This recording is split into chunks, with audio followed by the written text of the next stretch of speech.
Foi retomado ontem no STF o julgamento sobre vínculo de emprego entre nós e a Uber. O que será que vai acontecer? A gente vai ter vínculo de emprego? Vamos receber direitos trabalhistas? Tudo isso ainda haverá julgamento, mas ontem teve mais pelo menos 15 sustentações orais, na qual algumas delas eu vou postar aqui para vocês verem. Eu achei que é importante postar na íntegra para que vocês possam entender o que está acontecendo. Uma delas me chamou muito a atenção, que é o representante da Associação Brasileira de Defesa do Consumidor. A gente vai comentar sobre isso no final, porque eu achei interessante. Meu Deus, olha como eles estão pensando nas coisas. Mas antes disso, eu quero falar para você aqui um negócio. Enquanto a gente está distraído com o STF, com vínculo de emprego, outras coisas mais, a Uber começou a aprontar de novo. Pois é, ontem eu recebi uma enxurrada de reclamação de vocês, me mandando prints aqui aonde a Uber está oferecendo uma distância para você buscar o passageiro, normalmente bem curtinha, menos de 1 km, e quando você aceita a corrida, quadruplica. Vai para 3 km, 2,5 km, um absurdo. Isso em todas as corridas. E você consegue observar que o tempo ele é muito maior do que a distância ali. Por exemplo, 20 minutos e 400 metros. Então, por aí você está vendo que tem coisa errada. E outra, existe um certo padrão na distância para buscar o passageiro. Ei, dona Uber, o que vocês estão fazendo? A gente está de olho, hein? A gente está de olho, hein? Você pensa que a gente não está vendo, não? E aí o que acontece? A taxa de cancelamento vai pro vinagre. Por quê? Porque você viu, era uma distância. Quando você aceita, é outra. Tem que cancelar. É outra coisa. É um outro trabalho. Hein, dona Uber? Dá para corrigir isso daí e arrumar esse bug, que, aliás, é um bug só voltado para vocês. Dá para arrumar esse bug? Bug. Ô, dona Uber, nós estamos de olho, as coisas estão acontecendo e nós estamos vendo. E isso em vários lugares, várias cidades, viu? Aqui em Sorocaba, tem um colega aí de Campo Grande, um monte de lugar aí acontecendo a mesma coisa. Então nós estamos de olho, viu? Nós estamos de olho. Como eu falei para vocês, ontem foi retomada aí as sustentações orais. Foram pelo menos 15 pessoas que falaram lá, 15 defensores, 15 advogados. Entre eles começou aí com a Associação Nacional de Justiça no Trabalho, dos Magistrados de Justiça do Trabalho. E depois, já logo em seguida, eu vou postar aqui na íntegra para vocês, porque eu achei muito importante, a Associação Nacional dos Procuradores de Trabalho, aonde foi falado aí que essas empresas têm uma máxima exploração e sem nenhuma proteção.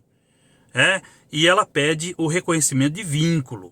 Então, ouçam o que ela está falando, achei muito importante e depois a gente vai continuar aí. Necessário que nos questionemos se realmente a livre iniciativa é um direito inquestionável no ordenamento jurídico brasileiro. E me parece que o próprio Supremo Tribunal Federal, o ministro Alexandre, já decidiu que a colisão de direitos fundamentais, ela existe e ela deve ser tratada com ponderação. Não existe direito absoluto no Brasil. Os direitos, eles devem ser ponderados e devem ser confrontados entre si para garantir, sobretudo, que o mínimo das garantias sejam respeitadas e me parece que é o que está sendo discutido aqui neste julgamento. Na medida em que a Constituição de 88, no seu artigo 1º, estabelece como um de seus fundamentos a livre iniciativa, ela também o faz para a dignidade da pessoa humana e quanto aos valores sociais do trabalho. Em seu artigo 170, ela condiciona a ordem econômica à valorização do trabalho humano e à justiça social.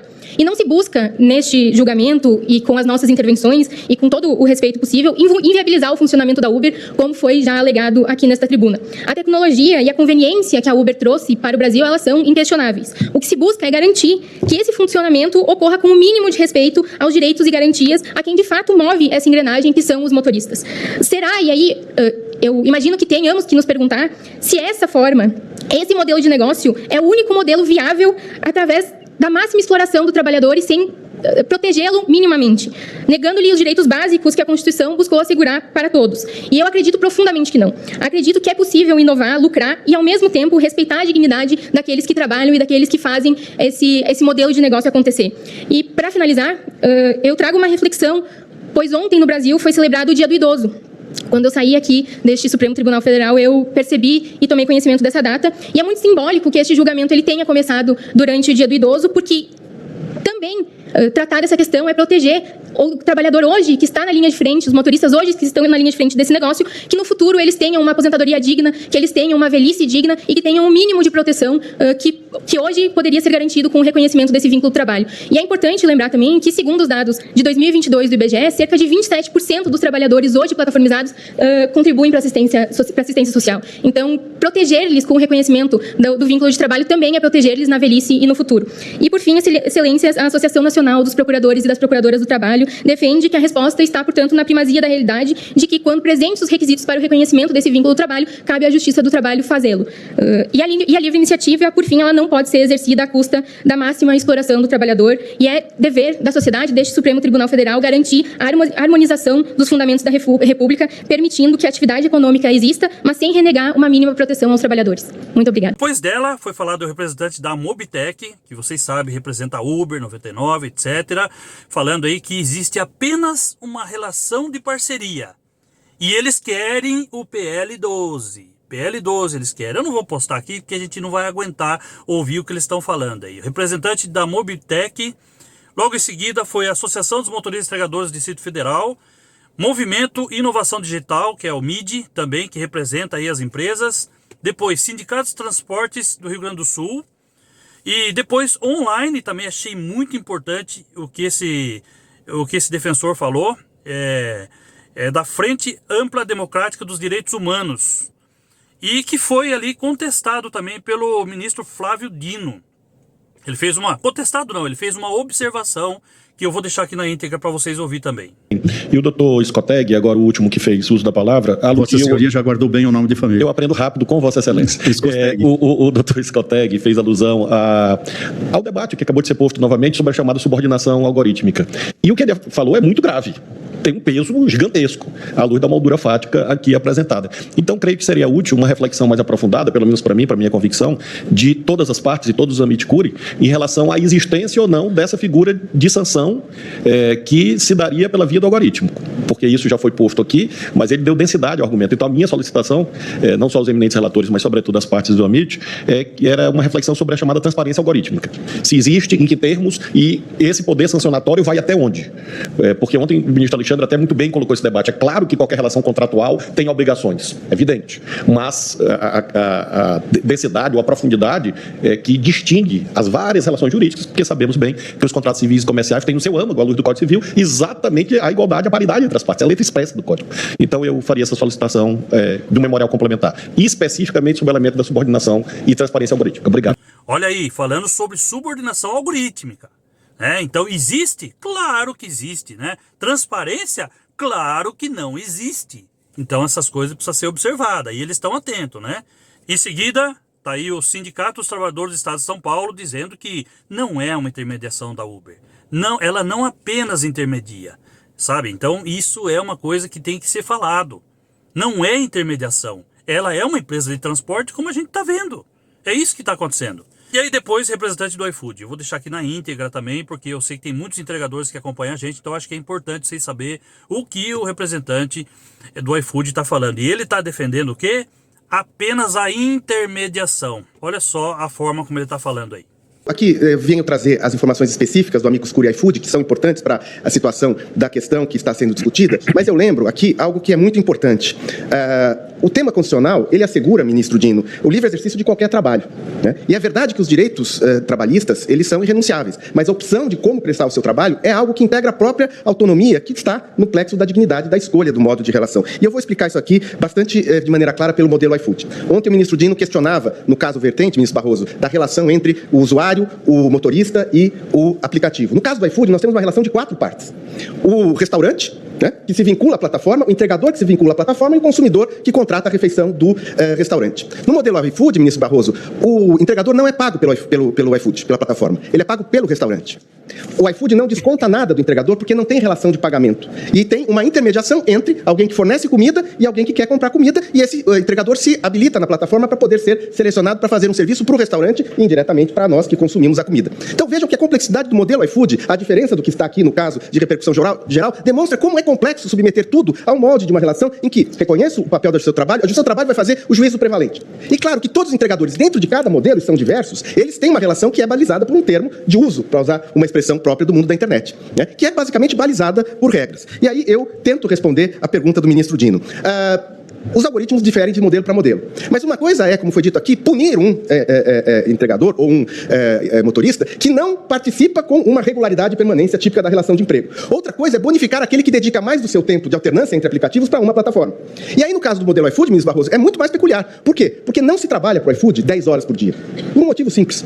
O iFood é demandado do meio-dia às 2, 2h30 da tarde, das 7 da noite até às 10 da noite, prevalentemente. Porque é muito difícil alguém encomendar uma refeição às 4 da tarde. É muito difícil alguém encomendar uma refeição num restaurante à meia-noite. Então, o modelo iFood ele tem clareza de que os seus usuários, os seus entregadores, os seus vinculados à plataforma, utilizam da plataforma em tempos específicos com outros trabalhos e outros empregos. E alguns dados são importantes. 57% dos entregadores do iFood contribuem para a Previdência, de algum modo. Muitos deles porque são CLTistas em outras atividades e complementam isso, por exemplo, no período da noite para ter renda extra. Esses trabalhadores têm, em 23, 24, uma renda média, trabalhando 40 horas, entre R$ 2.700 e R$ 3.580, o que chega mais de valor que o ministro Dino calculava até um pouco mais do que aqueles R$24. O iFood cria empregos.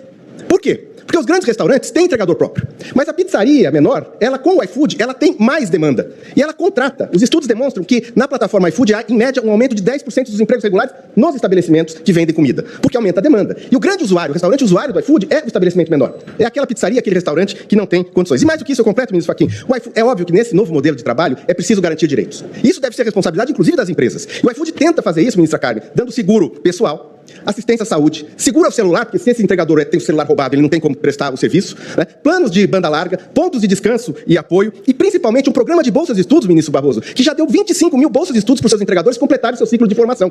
Portanto, não é propriamente uma precarização, é um novo modo de relação de trabalho, que cabe ao cidadão fazer uma opção por isso. Portanto, eu espero ter trazido essas informações aqui, fico à disposição se houver alguma indagação, mas isso demonstra a complexidade deste mundo do trabalho por aplicativo, para que se queira submeter a um padrão que é muito louvável, mas que é próprio à relação de trabalho numa relação de emprego que a CLT disciplina. Muito obrigado, senhores ministros, pela atenção. Logo em seguida, nós tivemos duas videoconferências do Sindicato Prestador de Serviço Rio de Janeiro, na qual falou aí sobre os elementos da subordinação e apontou que existe isso sim na Uber. Depois, Sindicato dos Trabalhadores do Rio Grande do Norte falando da gamificação. Olha só, coisas que acontecem também. Olha, gente, foi falado tudo ontem lá, viu? Tem elementos aí pro julgamento, hein? Vamos ver como é que vai acontecer. E aí tem uma fala aqui do Alexandre de Moraes. Eu quero saber o que vocês acham sobre isso. Eu não sei por que razão ele falou sobre isso nesse momento. Acho que já dá pra gente ter uma noção do que ele pensa sobre tudo isso, né? Então vejam aí o que ele está falando. Só para nossa reflexão, em virtude de alguns argumentos trazidos, e complementando até o que eu disse ontem, essa análise do que é subordinação ou o que é organização, o que são regras que devem ser cumpridas, como diria o nosso ministro Luiz Roberto Barroso, em outra vida, fui secretário de transportes em São Paulo. E cuidava, entre outras coisas, de 37 mil táxis. Na verdade, à época eram 32 mil táxis, né? Hoje são 37 mil táxis. Para que nós façamos um paralelo, obviamente, a questão aqui do Uber, 99 são entidades privadas, mas a função de transporte é a mesma. O taxista, à época 32 mil, hoje 37 mil taxistas, eles têm um alvará para poder atuar no município de São Paulo. De tempos em tempos, né, se aumenta esse número, há um sorteio para aqueles que têm interesse, e cada um pega o seu ponto de táxi, e agora é possível rodar mesmo sem ponto. Todos têm que seguir as mesmas regras, todos. Todos são fiscalizados. Todos têm que manter, por exemplo, o táxi limpo, podem ser multados pela prefeitura. Todos são... taxímetro aferido. Mas dito aqui que tem a avaliação, são avaliados.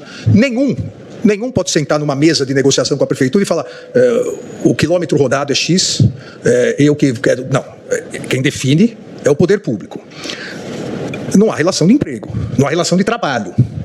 Então, é importante nós analisarmos que o fato da pessoa se submeter a determinadas regras, a determinadas ordens, isso não vai caracterizar obrigatoriamente a relação de trabalho. Senão também, se nós formos aplicar para os taxistas, eles também são obrigados. Se o taxista se ele se nega a fazer determinadas viagens, um número X, ele é punido e pode, inclusive, perder o alvará. Porque ele se colocou à disposição, ele tem que seguir essas regras. Há vários, e à época vários eram punidos, e foi citado aqui da tribuna que o Uber, o motorista gostaria para o aeroporto. O aeroporto é o sonho também do taxista, a melhor viagem de todo taxista, principalmente se é o aeroporto de Guarulhos, né? Porque aí a viagem é cara para burro. Veja, se ele se nega a viagens curtas, ele é punido pela prefeitura, porque é uma relação. Aqui uma relação mista também de direito público, mas o alvará que ele tem, não detém total liberdade para ele fazer o que ele bem entenda. Não há relação de trabalho, mas ele não tem a liberdade de fazer exatamente o que ele entende. Ainda o que foi citado aqui, e eu concordo, sempre que há jogo na Neoquímica Arena é um clássico, independentemente do adversário. Ontem, novamente, fomos roubados à mão armada, com a marcação de um pênalti aos 52 minutos, um pênalti absurdo. Mas, quando há o jogo, apesar que para o estádio do Corinthians há metrô e CPTM, é o trem também. Mas a prefeitura organiza e autoriza taxistas de outros pontos a ficarem lá. Quando há a corrida de Fórmula 1 no Autódromo de Interlagos, há toda uma movimentação da prefeitura para colocar mais taxistas lá. Isso não, o fato dessa organização não caracteriza a relação de emprego, de trabalho. Não são seletistas por isso e nem estatutários. Então, eu acho importante, e esse exemplo do táxi, porque é a concorrência, só que público, organizado pelo poder público, é que quem coordena acaba exercendo, obviamente, o papel de definir regras. Olha, foi dito várias vezes aqui, não tem liberdade, foi dito até é um passarinho na gaiola.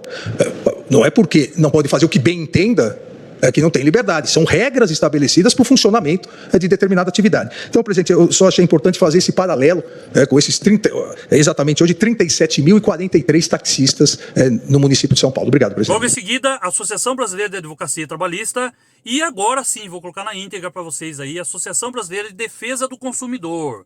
Eu acho que é importante a gente observar o que esse doutor está falando, William Takashi. Minha apresentação aqui hoje, ela se dará em 6 partes. Primeira, amicus curiae. Segunda, classes que mais utilizam o serviço. Terceira, custo médio diário com serviços. Quarta, experiências de outros países. Quinta, caso do plano de saúde individual. E a sexta, a conclusão. Primeira parte, amicus curiae. A Associação Brasileira de Defesa do Consumidor é a maior associação de defesa da América Latina, com mais de 100 mil associados. O objetivo aqui é deixar claro que essa relação ela não é apenas entre motorista e empresas. Há uma relação triangular, ministro Barroso. A figura do consumidor, a figura do usuário, ministra Carmen Lúcia. E é por isso que há a importância de nós estarmos aqui. Segundo ponto, classes que mais utilizam, ministro Zanin. Ao contrário do que podemos inicialmente pensar, as classes C, D e E correspondem a 68,4% dos usuários, ou seja, as classes menos favorecidas, com menos recursos. E exatamente essas classes que utilizam 80% dos ônibus. E tal bem, já como explicado, estudos da Confederação Nacional de Transporte apontam que essas classes C, D e E utilizam os aplicativos também para complementar o transporte coletivo, além da busca de mais segurança. Terceiro ponto, custo médio diário com os serviços. Outro ponto importante é que o custo médio do serviço de transporte é inferior ao transporte tradicional de táxi e ao próprio custo de ter o próprio veículo, estimado em R$ 26,77. Um estudo do CAD de 2015 identificou esse mercado de serviço de plataforma por aplicativo como um novo mercado, ou seja, uma nova oferta de serviço para uma demanda ou que não existia ou que não era atendida, ministro Alexandre de Moraes, justamente da classe C, D e E. Quarto ponto, outros países e cidades que optaram por um rigor na regulação. Os estudos comparados com outros países demonstram que a rigidez regulatória não gerou efeitos positivos concretos, ministro Nunes Marques, a nenhum dos agentes, nem aos motoristas, nem às empresas e nem aos usuários. Todos saíram prejudicados. Em Seattle, por exemplo, a exigência do pagamento de um salário mínimo trouxe como consequência um aumento de 40% nos preços pagos pelos usuários e uma queda de 30% a 50% na demanda. Meu penúltimo ponto, caso dos planos individuais de saúde, e utilizo aqui como uma comparação na entrevista feita até pelo ministro Barroso no programa Roda Viva na semana passada, não estava tratando sobre esse tema, mas eu achei muito interessante. Gostaria de citar como exemplo o efeito disruptivo ocorrido no caso dos planos de saúde individual. Há alguns anos o governo estabeleceu regras mais rígidas de preços nos planos individuais de saúde, com o objetivo, aparentemente, de proteger o consumidor. Entretanto, o que aconteceu? As operadoras deixaram de comercializar os planos individuais de saúde e passaram a comercializar, como hoje ocorre, os planos coletivos empresariais, ou seja, um prejuízo ao consumidor. Assim, por fim, na minha conclusão, o sexto tópico, o que a Proteste pretende aqui com essa intervenção como amicus curiae é solicitar a vossas excelências que também analisem sob o prisma do usuário e do consumidor. O reconhecimento do vínculo empregatício, sem dúvida alguma, acarretará na disrupção do mercado, aumentando o preço final em estimativas mínimas de 25%, prejudicando principalmente as classes menos favorecidas, as classes C, D e E. Muito obrigado e boa tarde. Será que ele está pensando no motorista? O que eu tenho para dizer para vocês aqui é: não acho que deve ter vínculo. Eu concordo com a terceira via, de não autônomo, de não CLT.